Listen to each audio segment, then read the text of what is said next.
Hello everyone, hello dear friends. Today we are having an interview with Mrs. A.S.Kabashevna, and my name is Ilan Unbekov. I'm executive director of Ibis production company.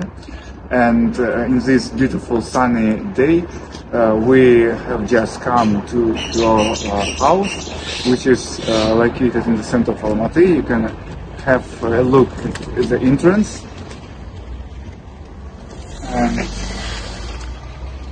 now we just call into the door.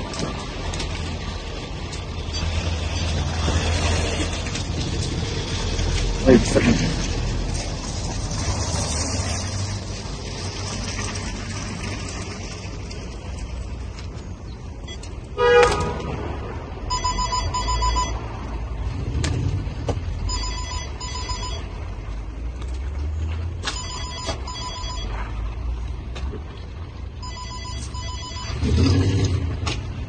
Hello.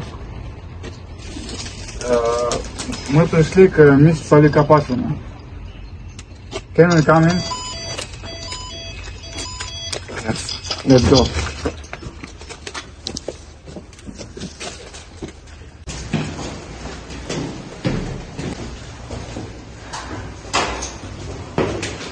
No number. I don't know which one.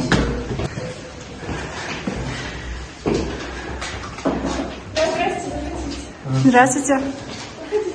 Можно, да? Здравствуйте, A.S.Kabashevna. Good morning, everyone. Today we're having Associate Professor A.S.Kabashevna. Thank you so much for having us. How are you today? I'm fine, thank you. Life? Life is very good. Okay, so let me start. First of all, we know that about your experience, you got more than 40 years, like 45 years of experience. Yes. So first the question was, why did you choose to go into the teaching? That's an interesting question. The thing is that my parents Uh-huh. were in education, and that was probably the reason. Though initially I didn't want to be a teacher, I wanted to be a specialist in Oriental studies. And I even applied for the university for that program, but I was not admitted because of my poor eyesight. You see, they had requirements that you need to have a good eyesight to work with all the manuscripts or whatever. That is why it was a short-term notice. And the university which more or less qualified for my parents' requirements was the Foreign Language Institute in Moscow. That is why I went got there. your PhD also there, right? Yeah, I'm a graduate of the, it was called Morris Torres Moscow State Pedagogical Institute of Foreign Languages. Now it's Moscow Linguistic University. Yeah. Okay, so you said that it was more of your parents' initiative for you to go there, right? For that university? No, they wanted me to study in Moscow because they knew the value of good education. And in terms that what I liked and what was more or less good, because I graduated or finished school number 15, it was a specialized English language school. And my English was my strong point. That is why I chose it. No, generally I also wanted to be a historian, but my father was a historian. He said no way. Yeah, and probably that was a good advice, yeah. Nowadays you are associate professor at Sabai University, right? I am a retired person, I do not work. I never worked in Abay University. Talking about the higher education institutions in Kazakhstan, which university do you favor most? Well, the best for me, actually, I worked in kind of 5-6 universities in Almaty. And good university for me is the university where you want to go.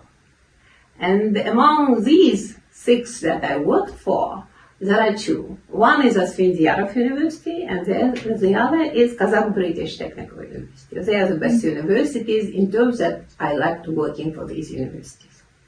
Okay, you say, but why? Why would you, advise for students why they should go and apply for their, for example, the bachelor's and master's at those universities? Why do you? I wouldn't advise, because you see, it's difficult for me to advise students or whomever for a special university, because I can only say if they are good or bad, but I cannot advise universities where I'm not a specialist. I cannot advise a medical university, I am not a doctor. I cannot advise KBTU because it's a technical university. But I can say that if they want to have great student life, great future, these are good universities. Okay. But if I advise for the graduate or doctorate level, I would never recommend any Kazakh university. Any. Interesting. So, what do you look for in graduate student? What skills, or I don't know, any? Graduate student? Yes. I mean, look for in which terms? Maybe as a specialist, the future specialist for the graduate students. What kind of skills should they have?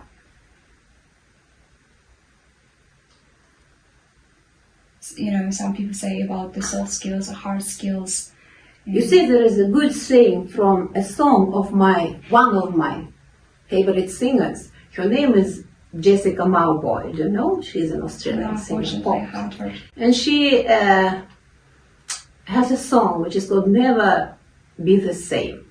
It's not Camila Cabello, because she also has such song, you see. And there are words there, like, the more you win, the more you want.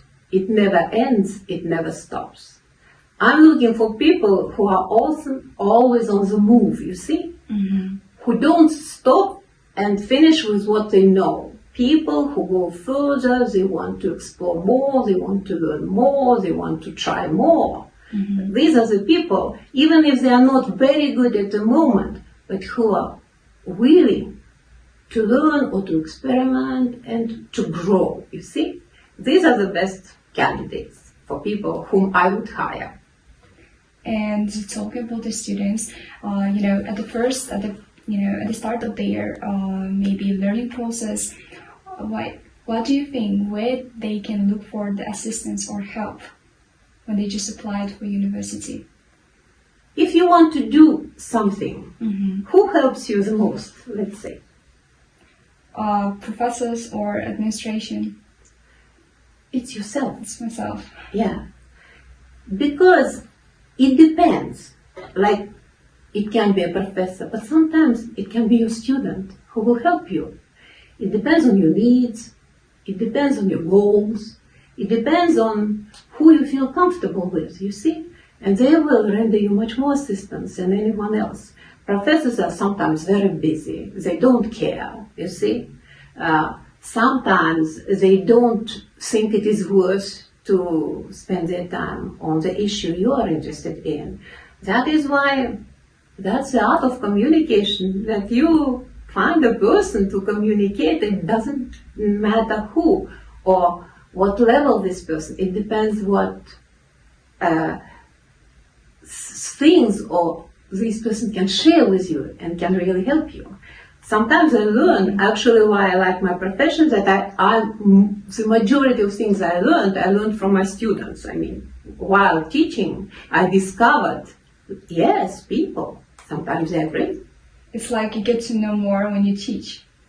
When you teach, why I advise people to study abroad, because that is the best experience you can learn. And especially if you study in your area abroad, in the English-speaking country, look, the whole world is yours, which you cannot find here.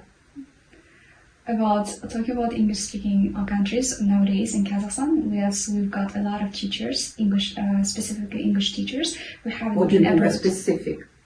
I'm not talking about all like general teachers, but English language teachers, foreign language teachers, and many of them haven't been abroad. Maybe not many, but some of them. But do you think that it is necessary for them?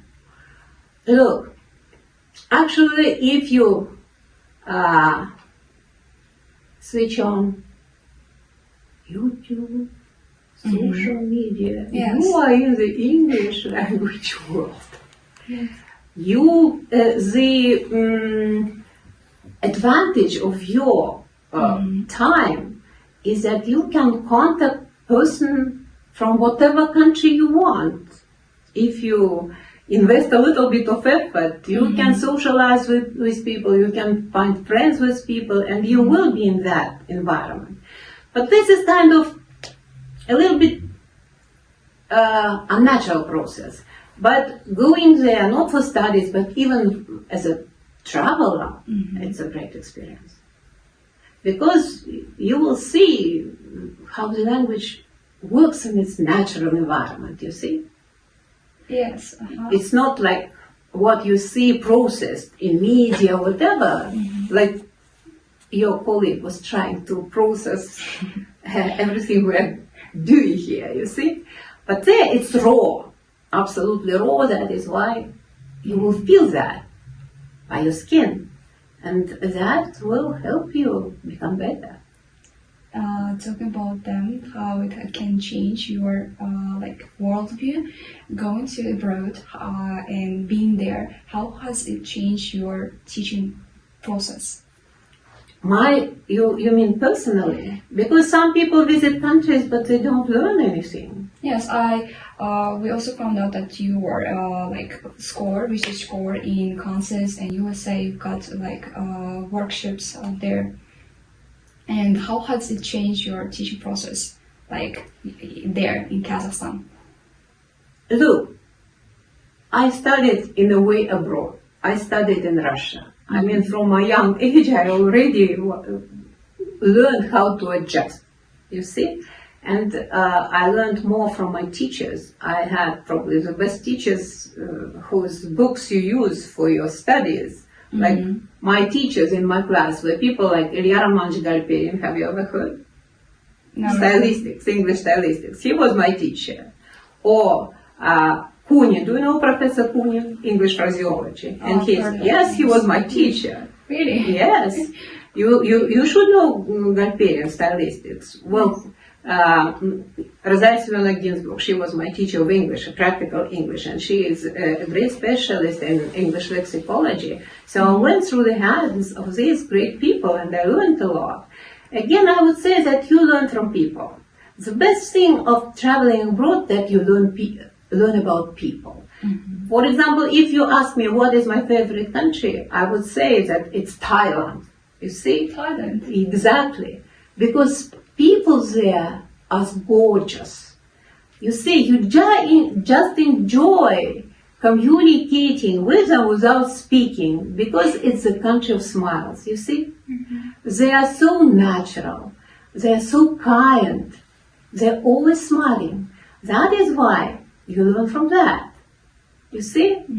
Even the United States of America it differs from state to state.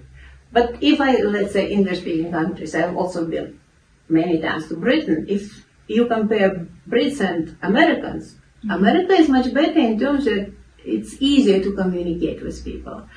In Britain, it takes time that people kind of adjust to you in a certain way, and it's not an immediate process like with Americans.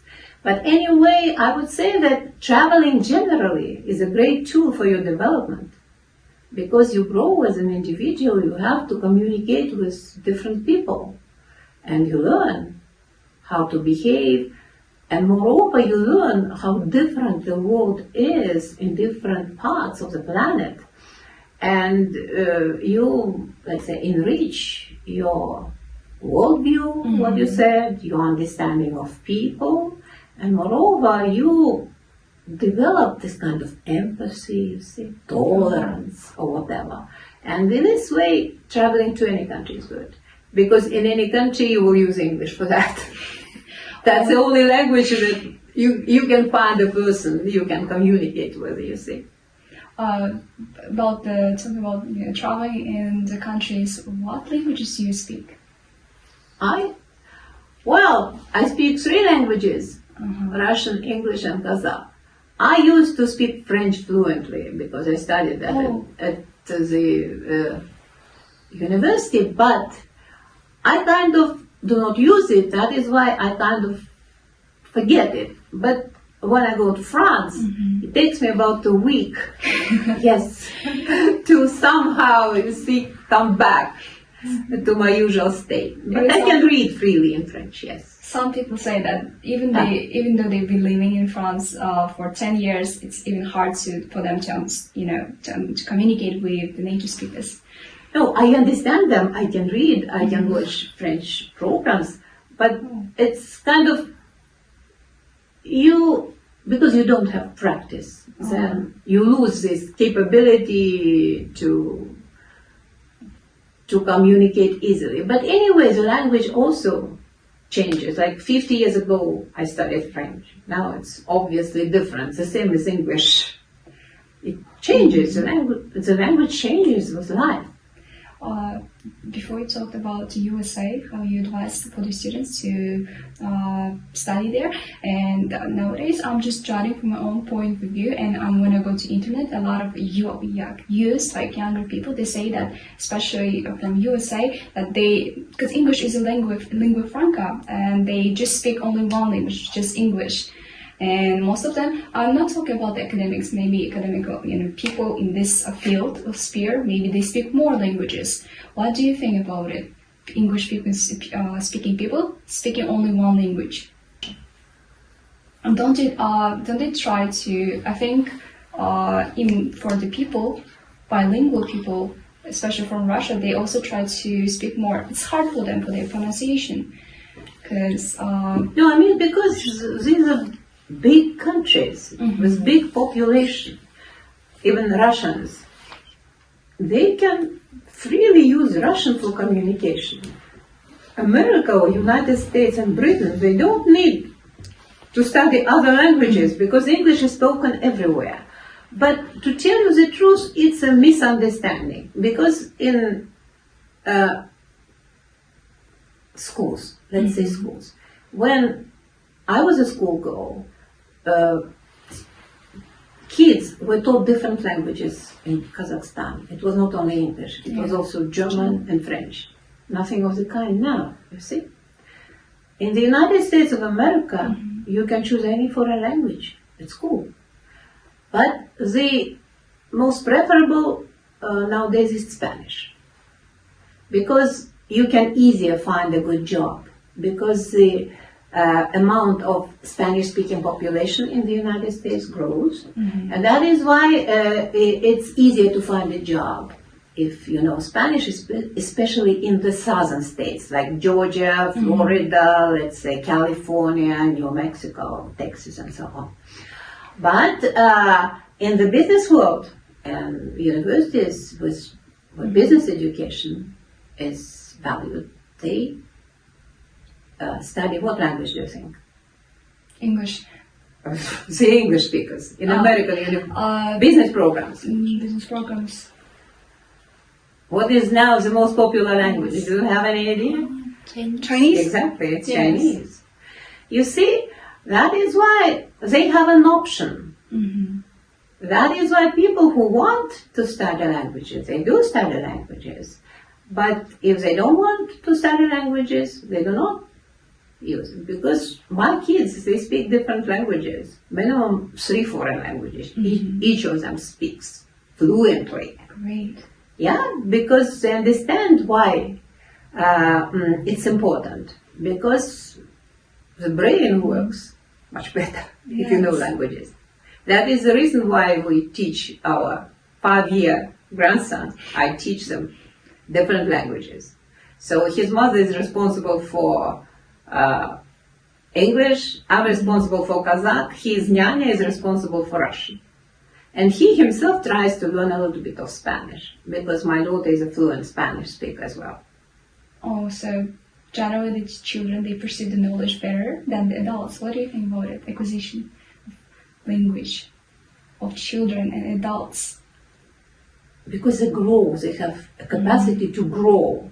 And every day the number of cells in the brain, it grows, and they need foods. That is why whatever you feed them with, it's a good soil for development. Yes. Talking about, do you give them, like your grandson particularly, some kind of motivation to speak, to learn more? You spoke before about him applying for schools. Yeah, we want him to go to a good school. Mm-hmm. Yeah, we try to develop him in different areas. He's a great swimmer. He swims from 3 months old. He takes classes in piano and then vocal classes. He's a busy kid. Yes, he is. And he goes to school preparation program. Great. So would you advise the parents? Yes, I do. My elder granddaughter, Almira, she goes into ballet, she goes into music, and she is member of a band. She is, music band. Wow. And she is soon, in March, she will be 9. Great. Yeah. It was a little bit interesting when we just came to your house and you and your granddaughter, I guess, right? Or your daughter? No. This is my elder daughter. Yes, your elder daughter, that you were both communicating in English, and it was interesting. Yeah, we kind of switch from Kazakh to Russian to English to whatever. Okay. Because we are an international family. My son-in-law, one is American, one is Brazilian. Oh. Yes, we have a diverse family. That is why you see many languages are used in this family. And it's good. Great, so many languages out there. Yeah, that is why people are well developed. I mean, they have achieved a lot in their lives. Now I would like to a little bit switch to your academic, experience, talk about the research. Can you tell me, is there, as a university professor, they say that one of your responsibilities is not just giving classes and, conducting lectures, but also doing researches, right? Is there a difference between, are they correlated, the teaching ability and doing research? Of course. But you see, it depends on what type of research you do, you see. When I was a graduate student in Moscow, I did the type of research which is not directly connected with teaching. I did research in experimental phonetics, which is acoustics, and which is more connected to physics rather than to the language or teaching, you see. But at least I learned a lot about intonation because my research was on physical characteristics, acoustical characteristics of intonation. And because you are students of languages, you know that there is a verbal part of communication and there is a non-verbal part of communication. Yes. And intonation is a part which is non-verbal. It's a paralanguage, you see? Mm. And if you take general human communication, do you know the percentage of verbal communication and non-verbal communication? I think the non-verbal is more. Much more. Much more, 70% if I'm not mistaken? It's from 65 to 93. 93, oh yes. Yeah. And the rest is verbal. It's verbal. You see? And in this respect, it helped me to better understand the communication process per se, you see? Because language is a tool. Yeah. You use it for communication. So actually, learning different languages also helps you to become a better communicator because you learn how people communicate. Different languages, but the greater difference is in nonverbal behavior. That is why, some research could be probably not so practical and pragmatic as you want to be, but in the long run, it will benefit you to better understand what you do practically. But that was my graduate research program. I did much of research in many different areas afterwards. Manuals and more than 90 publications you have. I have more than 100. Now talking about your works, can you tell me what was the most challenging parts when doing or conducting the research, if you think about so? you see, I'm not very good with meeting deadlines. No, really, because all of a sudden, I wanted to bake a pie for you Yeah. last night. But then I had all other things to do, to watch my movie, to watch the news program on the international situation nowadays. And then I realized that it's too late. Mm-hmm. That is why I'm bad with that. I usually do some things last minute.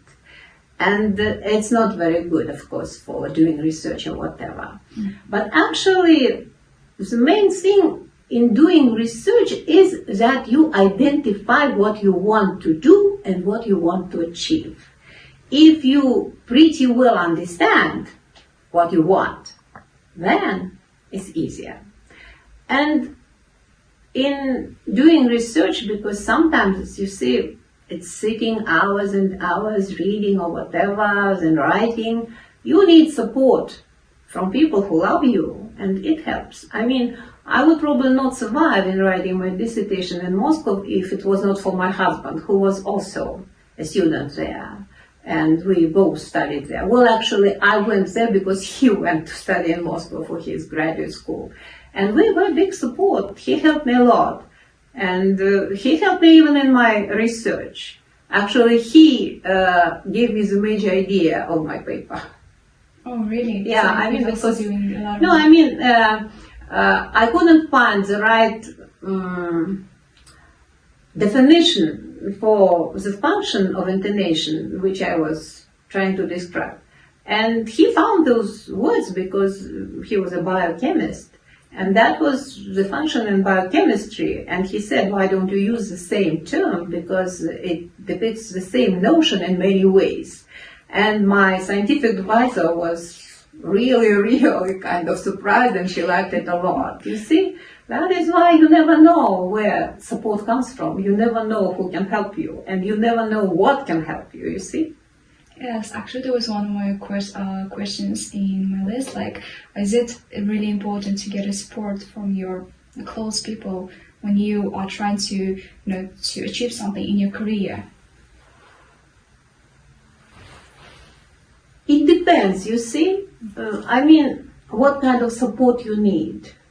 At different stages, for example, you can have support from your family, like in terms that if they're in the same area. That is why I was surprised that he is not in medicine, you see, because they went through many hardships and obstacles in achieving high professional level.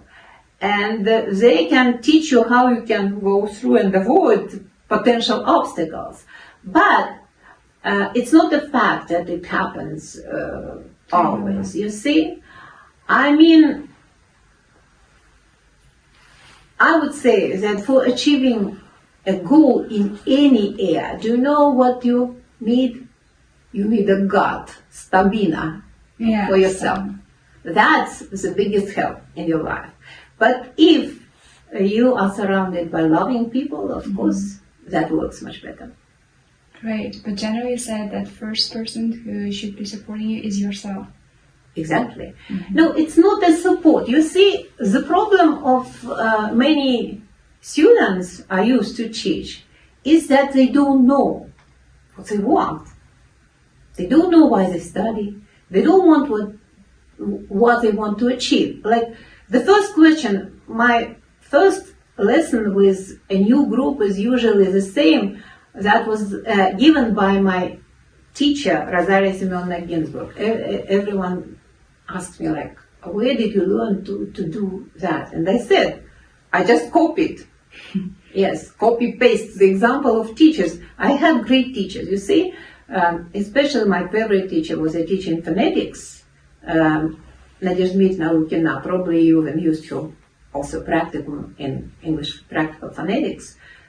She was my first teacher whom I loved a lot, and actually I chose her as my diploma paper supervisor.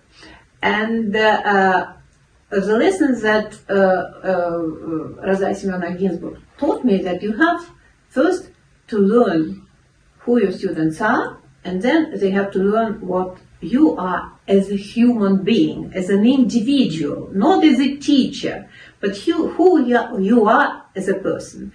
And the questions that I ask my students usually in the first class were like, what are your short-term goals?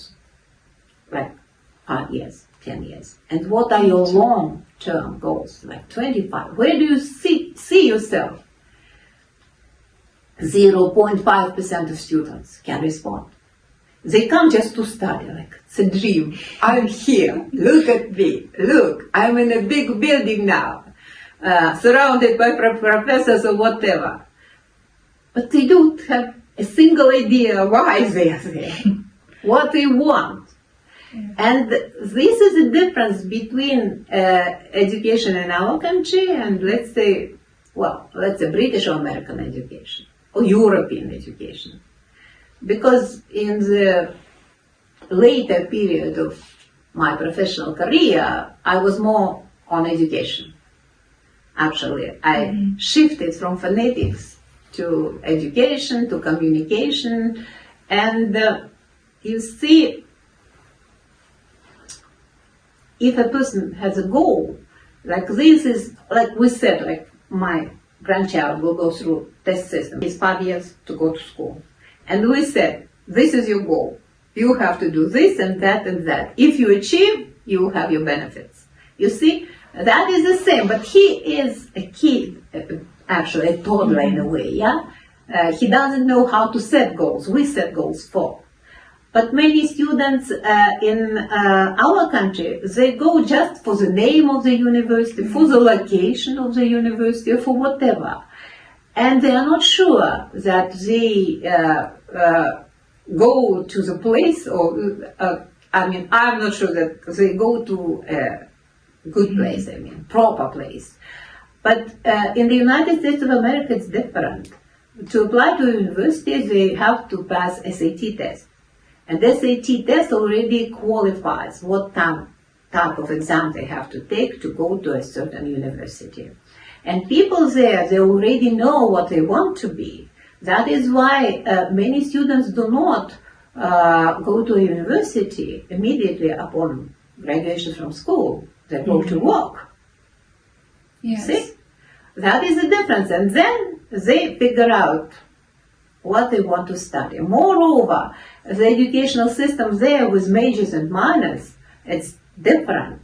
You can take courses, let's say, in physics or medicine or biology or whatever, and at the same time you can take a course in communication, you can take a course in pedagogy, whatever. You're free, you see?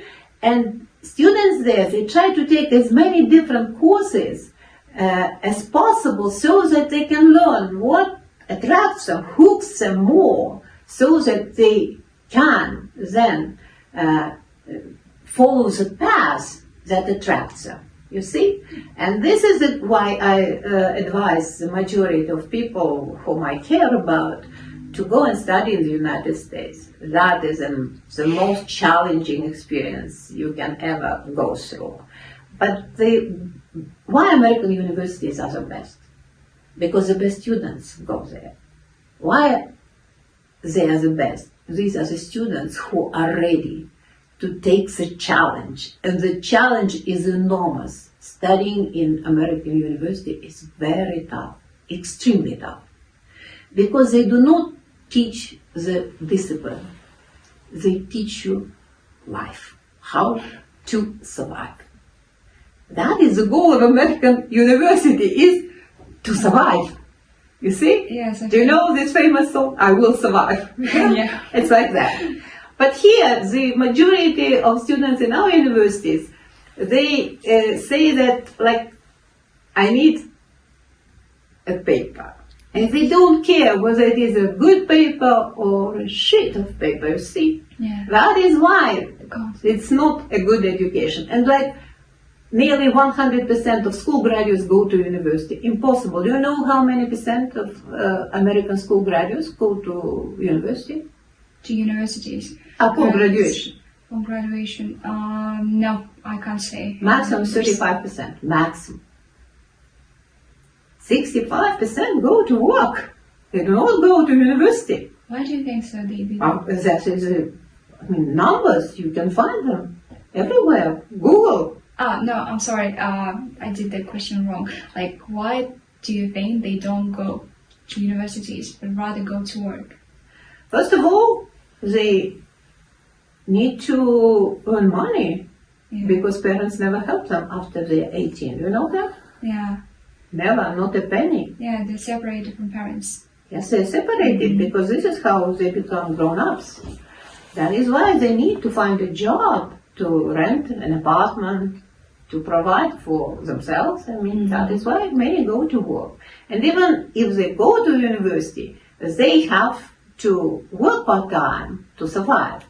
Of course, there are families who support, and there are lots of loan opportunities. You can take a loan for studies.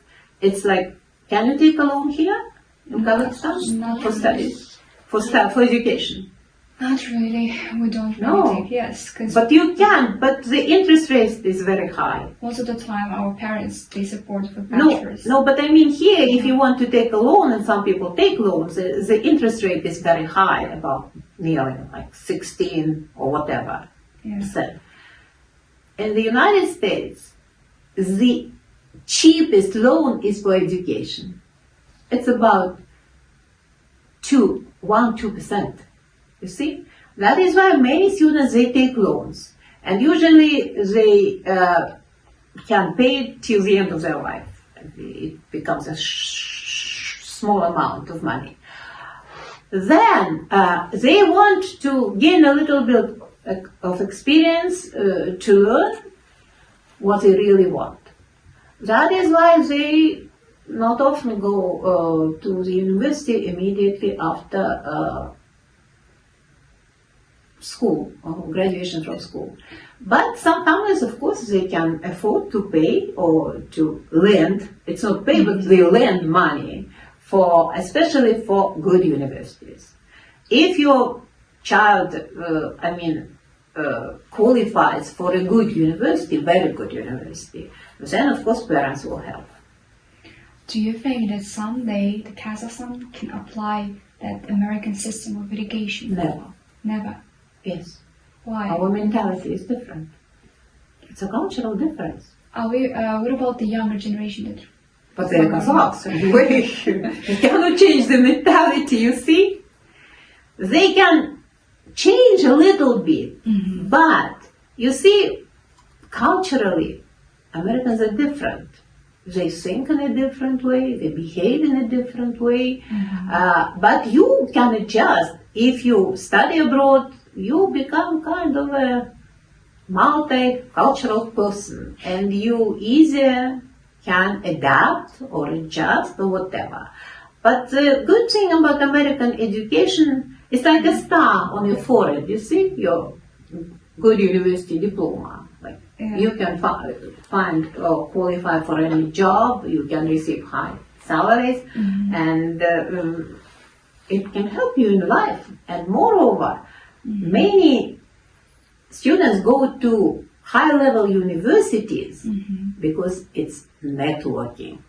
Networking, you say. Because if you are in a top kind of level universities, then your classmates are future leaders of the world, you see, and they are your university friends. Yeah, the competitors rise. No, I mean that you can then be good friends with people who are top world level leaders. No, they can give you good advice. People of this level do not help, but they can give you advice on lots of issues. That is the reason why many international students, they go to study, to the United States of America, because they acquire good networking there. Actually, that was the reason why my husband and me, we sent all our 3 daughters to study in the United States. Top university. Talking about advice, to conclude our interview, what kind of advice would you give to the future students, the students who are ready to graduate from schools? Be a good human being. Be a good communicator. Be a nice person. care about people you love. Oh, that's a great quote. Then you will achieve whatever. You see? That's a great words. Thank you so much. That was my last question. It was such a big pleasure for me and for guys having us to get. And I myself got a lot from this interview. Thank you so You are much. welcome. Nice to meet you. Great. Thank you so much. Good. That's it.